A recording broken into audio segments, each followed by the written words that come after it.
Hello and welcome to the very first Edwin Ferneyhough vehicle review on the brand new Edwin Ferneyhough vehicle review channel. Now before we get into today's review, which is a super rare machine, if you could do us all a massive favour and hit the like and subscribe button if you're watching on YouTube and the notification bell, and if you're watching on Facebook, give us a like, give us a follow, and don't forget to tag your friends as well. Spread the word, because if you like your motorbike stuff, if you like your car reviews, all that kind of stuff, this is going to be the perfect channel for you. So we'll be talking motorbikes, cars, vans, motorhomes, I don't know, maybe Edwin's going to get a landing strip behind, we'll do a few planes. All kinds of stuff's going to be coming this way. Some new stuff, some super rare stuff, and some generic stuff as well. Now, as I've already mentioned, today's review is something very rare. This is a 1971 DKW 125 Enduro. And when I say it's rare, what I mean is at the time of shooting this video, we believe that this is the only one available for sale in the UK at this time, February 2026. Obviously, that's subject to change, but at this moment, we think this is the only one available. Now, if you want any more information on this particular motorcycle or any of the other motorcycles here that Edwin's got in stock, drop him a message, check out the website, all the information is on screen, get in touch. Right, so we'll start with a bit of background about the DKW. Now, DKW, aka Dampfkraftwagen, pretty sure that's how you say it, were a German manufacturer that came about in the late 1910s, and they became pretty well known throughout the 1920s for their production of two-stroke engines and motorcycles. Then there was the financial crisis of 1929, and several companies actually merged together. Now, DKW and Audi, plus a couple of other companies, merged together and they formed something called the Auto Union. Now that's why on some DKW motorcycles you'll see those famous four rings. Late 1950s, and there was another change. DKW becomes part of another union which I can't pronounce to save my life. How do you seem to say that? I have no idea. Another union called the Union. Yes, that's the spelling's on screen, you pronounce it how you want. And that union also included the brand Hercules, and we'll get on to that little bit of info in a second. And then in the 1960s, that union actually got absorbed by another German company called Fitchel and Sachs. And that's important because there might be some of you watching, looking at this particular motorcycle and going, that's a Sachs Boondocker Enduro 125. And you wouldn't be far wrong. Because in 1968, Sachs started manufacturing the first of these models under the Sachs badge. So there were Sachs 125 Enduros. You know, I just mentioned Hercules. Well, Hercules, they had a little badge, some of them, on the front of these motorcycles. So you will see some of these models with that Hercules badge. But then, and I'm not quite sure why exactly, let me know if you know why, in the early part of the 1970s, 1970, 1971, they changed or they rebadged these. So they became DKW Enduro 125s. Interesting. Do you know why? Let us know in the comments. This particular DKW Enduro is the 5-speed version, and they produce these in 100cc and 125. This being the 125. They came in motocross, enduro, and enduro road legal variants. And it's important to note, they didn't actually start making the 6-speed version of these until 1972.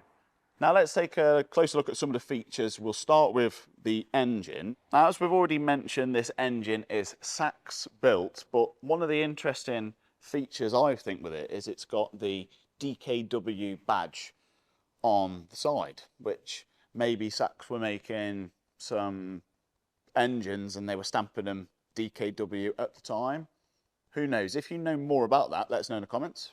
It's a 125cc single-cylinder air-cooled two-stroke engine, and it's kickstart only, as you'd expect. There's no fancy oil injection system on these bikes like you got with some of the Japanese machines.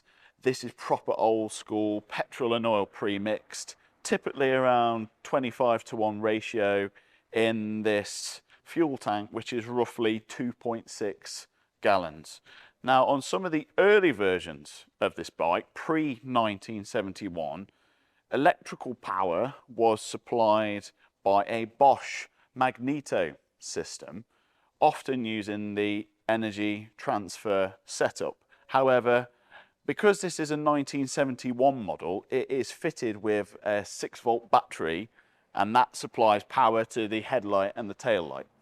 The DKW 125 uses a steel dual cradle frame with a notably large backbone tube, and this backbone runs in a long curve from the steering head down towards the rear of the engine.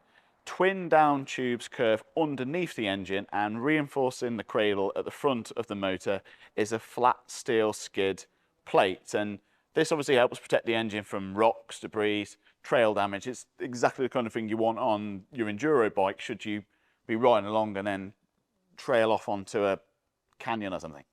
Braking is handled by single leading shoe drum brakes, both front and rear. And on the tyres, we've got that proper knobbly enduro type tread, which is exactly what you'd expect. We've got a 21-inch front wheel and an 18-inch rear. Up front, we have got leading link forks paired with Bose shock absorbers, and they feature dual rate springs. And at the rear, we've got a twin shock setup with single rate springs. It's simple, it's durable, and it's very much designed for trail and enduro riding. So the exhaust is a standard 2-stroke header and silencer, routed high, out of the way, obviously with a focus on ground clearance and durability. The seat on this bike is a beautifully maintained leather saddle. There's not a mark on it. It is obvious to see how well this bike has been maintained and restored by its previous owner. The handlebars on this are Magura steel bars. They are not aluminium. Now, I believe that was because they were favoured for their bending capabilities rather than snapping. The front levers feature rounded ball ends which prevent your hands from slipping off, and they were also intended as a basic safety feature too.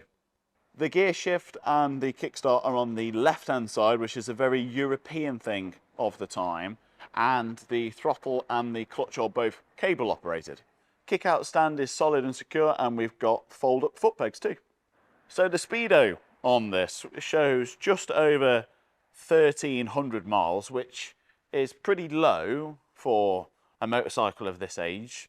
And like everything with these kind of things, I'm not sure if there's a recon engine or whether it's just not done a lot. But that, you know, the actual thing itself is quite interesting. It's in miles per hour with an optimistic 80 miles an hour on there. I think the top speed for these, you're probably looking more 55 to 60 miles an hour downhill with the wind. Right, so I talked about riding it. Well, I managed to get our residential rider Edwin to come out, and he's going to go and do a couple of laps around the block. We've come outside. It's absolutely Baltic. It's the coldest day in February already. Right, anyway, mate, we'll get you ready to go. Start her up and let's go.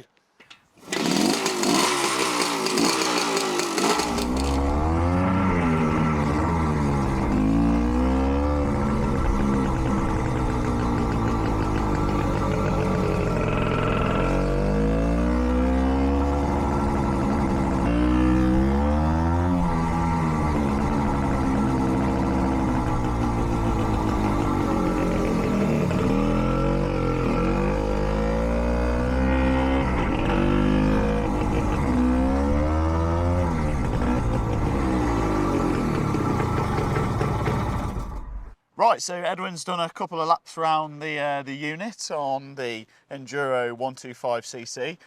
Edwin, what was it like to ride this particular bike? You can't beat a 2-stroke. The acceleration, the sound of it, you cannot go wrong. Beautiful bike to ride, nice and smooth. I did find another neutral, but I mean, that's standard on an old bike like this, but yeah, it's a nice bike. Did you own Enduro yourself back in the day? Back in the day, an old DT 175 around the farm, yeah, used to love it. And what does this bike compare to something like what you used to ride? Completely different. Right, okay. This is a proper classic to a 1974 DT 175, but yeah, it's a nice bike, nice and smooth. It's a proper collector's bike. Absolutely. Now you talk about that. This bike comes with a a fair bit of paperwork as well, which is always fantastic with these Absolutely. kind of older collectible bikes. It's got some spare badges, it's got some old DKW stickers as well, and even the key, we mentioned before about the 4 rings. Even the key's got those famous 4 Audi kind of rings on there as well. So it's got a lot of history, this particular bike, which is one of the reasons that we wanted to show it to you. Now, who might this bike appeal to, do you think, Edwin? I would say any classic collector, or your Sunday afternoon rides. It'd be great. This bike's never going to lose you a fortune. It's as rare as hen's teeth. Yep. So I don't think it's going to be something that you're going to just be able to get off a shelf anywhere. It's a really unusual bike. As we've mentioned, we think it's the only one available currently here in the UK at this time when we're filming 2026. So if you want any more information on this particular bike or any of the other vehicles, motorcycles that Edwin's got in store, all the details on the screen, email address and the website too. You can see behind us, I think we've got a BSA. We might do that next week, we'll see. Don't forget to like and subscribe to the channel for future videos. We've got loads more to come and we really appreciate your support. And if you're watching on Facebook, don't forget to give us a like and follow and to tag your friends as well. And from myself, from Edwin and the 1971 DKW Enduro 125cc, we'll see you again next time.